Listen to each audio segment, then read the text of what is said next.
Doing a catch and cook trout and a mini lobster. Yeah, crayfish, crawdad, whatever you call it. I'm trying to catch one. I guess that's some more mini lobsters in the bucket. Also, there's a fish in the bucket as well. It's gonna be a nice dinner. Also, look at this. I found this cool little water snail.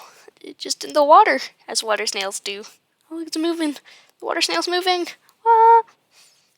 Now I'm holding the water snail. And that's a trout doing a double backflip.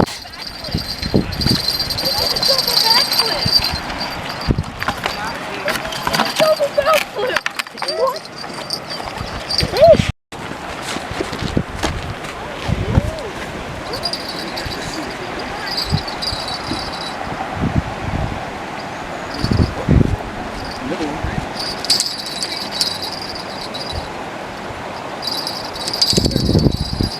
There we go.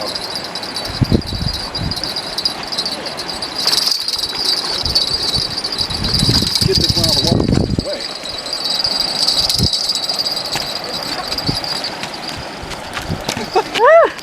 They're very soft. Alright.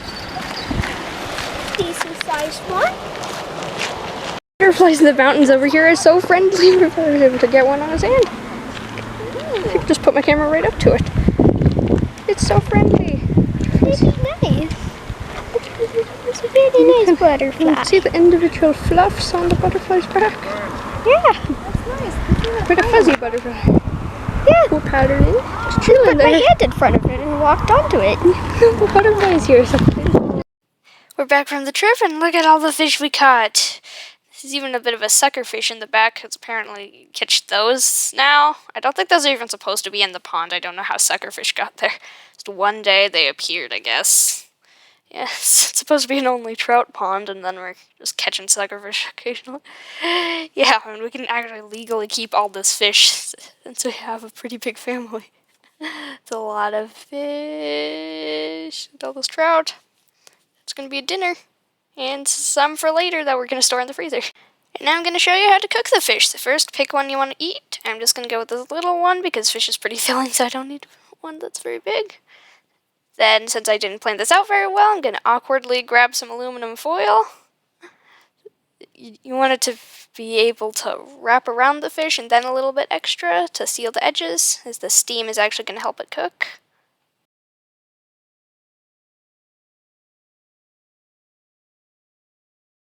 Yeah, I kind of ended up tearing it in half, but it's probably fine. It would be better if you planned this out better than I did and didn't tear it in half, because then the steam would cook the fish better. But anyway, you want the aluminum foil in a slightly similar proportion to the fish as this. Yeah, it's probably better to have the aluminum foil too big than too small.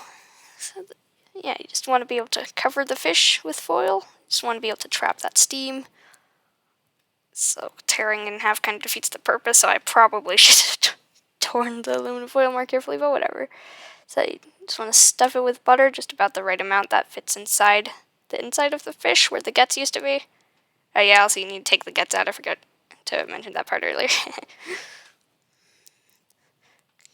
Okay, so then you just fold the aluminum foil in half, preferably when it's in one piece, but oh well, it's probably still fine. You just may need to cook it for a few more minutes if you don't aluminum foil it correctly to trap the steam. And you just want to rotate these edges, or fold these edges. Just do small folds and repeatedly fold them. So you want multiple layers of those folds because that helps seal the edges and trap the steam. I don't know why I'm doing this, I guess to show you, because yeah, it's not going to make any difference because for some reason I tore the aluminum foil in half. Apparently I don't know how to cook that well. Sometimes I cook, sometimes I can't if I'm trying to hold a fish in a foil at the same time, apparently. Other than that, yeah, we want to do that at the edges as well. And yeah, that's fish pocket. It's going to be the base for the fish. Yeah, then we'll show you how to cook this. So small, 15 minutes might be enough. Oh, I'll just try 15, see if that cooks it. It's a very small fish, and you don't want to overcook it because fish is tough when overcooked.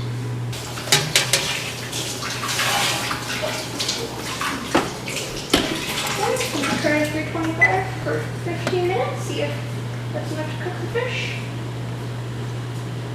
All set?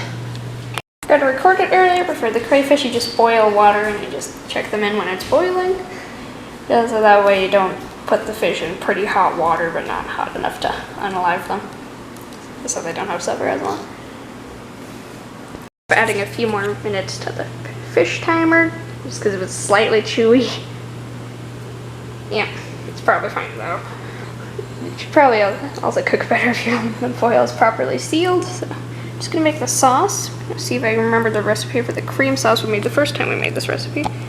So we're gonna be making cream sauce recipe I don't remember super well. So first, struggle to stir the stuff and require help from your mom. Or if you're not holding a camera, you can do it yourself. Okay, so first we're gonna add about that much mayonnaise, topped up with about that much sour cream, and about that much dill.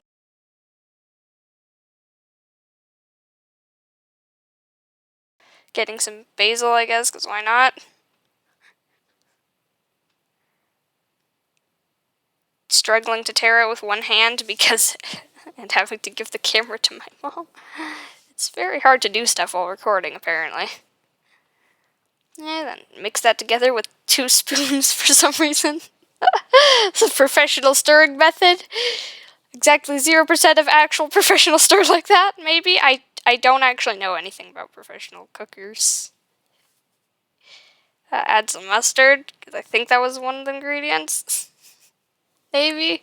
Just add about that much. I don't know how much of that is. Just as hard to tell for you as it is for me. I don't know what I'm doing. Okay, and that's a sauce. Yay! I've got time to do the taste test. See if it's good. Yeah. Have this pile of crayfish. Actually, these open pretty easily this time. Yeah, pretty much most of all the good meat is just going to be a tail. Some of the bigger ones might have something in the claws, but most of the good stuff should just be tail. Small ones are actually fairly easy to peel. Peel it, you just take your hand, pull it apart, try to get meat out from inside.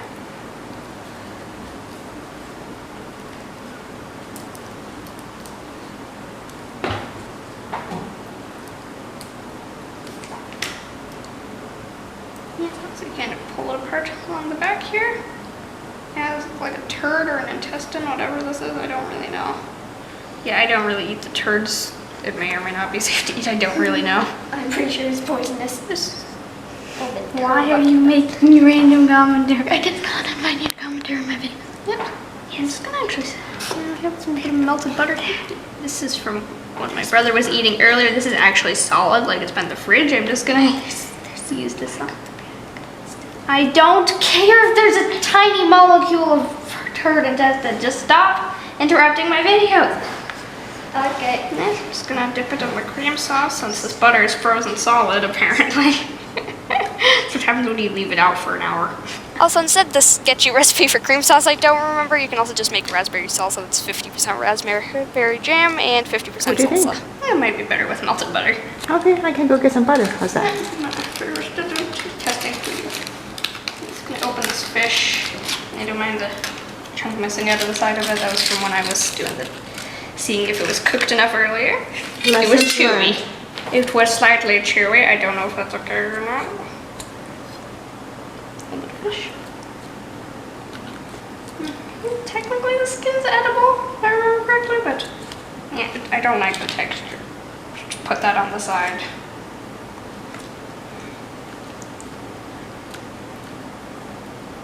So you just kind of pull along the fish, like that. Sometimes bones will get stuck to it, so just eat carefully or mush it up with the fork to try to reveal the bones. Yeah.